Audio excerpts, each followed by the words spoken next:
Hey, this is Brian. Pickle Punk's coming back at you.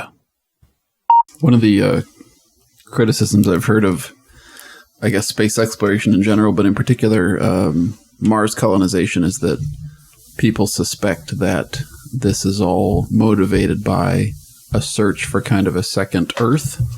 Like we've screwed this one up too much, and we're not going to bother to fix things like climate change. Instead, let's just find another one to start again. Really? I don't know how serious that criticism is. These people, were they wearing tinfoil hats at the time? Mm-hmm. I've just heard it kind of you in a mirror in the media. Like one of the, I don't know how. I've never heard this before. So you're suggesting that the motivation is because people want to move to another planet? Ultimately, right now it's still like, can we see what it's like, and can we even land something there? But it sounds kind of like a hippie sort of criticism, but ultimately isn't that what I guess what another way to frame it is ultimately what would be the goal of all this exploration? Yes, there's science, and yes, there's the pursuit of knowledge, but aren't we maybe looking for some place where we could colonize and potentially have sort of a backup planet, because we're not going to bother to fix this one? Well, to answer that question, I'm going to ask another question. No, I'm not. Ultimately, I would think that would be a goal. Currently, all human life exists on Earth. And if something catastrophic happens, then all human life ends, regardless of whether or not we destroy the planet's ability to support us. The cosmos is a very violent and unforgiving area. There's objects flying around that could run into us at any time. Yes, just like John's pants. Yep, violent and unforgiving.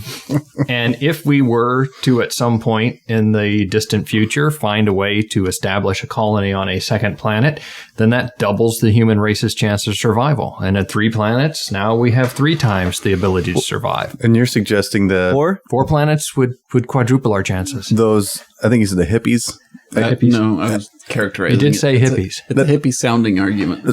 So their argument would be like, why wouldn't we just take care of our own planet as opposed to spend energy in going to another planet and destroy that planet's? I don't know how widespread or I think it's just that one hippie. Coherent this criticism is, but I guess it's like, by having a backup option, do you limit the seriousness of addressing the problems we're creating here? Yeah, I guess that could be. I don't know if those are directly related, but I could see a connection in some loose capacity. I've just sort of gotten that sense from internet things that I've heard. Oh, now internet it comes clear. It's the internet. Actually, well, we're on the internet.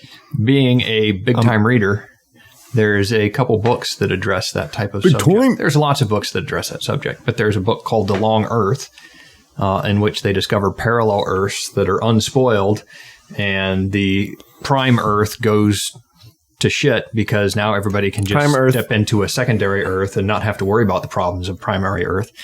And another one where they find a gateway to other planets, and everybody starts going to try to colonize those planets and forget about taking care of the home planet, with dire consequences. I say fuck the home planet. Oh my God. But yeah, I still stand by the fact that I'm in line the more you spread ship yourself out, the less chances are of being taken out in one shot. There might be I use that in StarCraft too. There might be a So I just have one base. Gotta have more than one base. StarCraft also? There might be a natural tendency for humans to explore and conquer and sort of manifest destiny. Lengthen their reach. You're gonna say penis. So I mean, maybe like, colonizing different areas and such. That could be the same way, just instead of it being from territory to territory, but international and interspace. Like instead of the seas, now we're in the space. Now we're looking for the next thing. So what you're saying the black seas of space. Well, we have to worry about scurvy. Because I know there's a lot of scurvy when they were exploring the seas. We have to bring lemons. Space insects. To have lots of citrus fruits with us on the planets.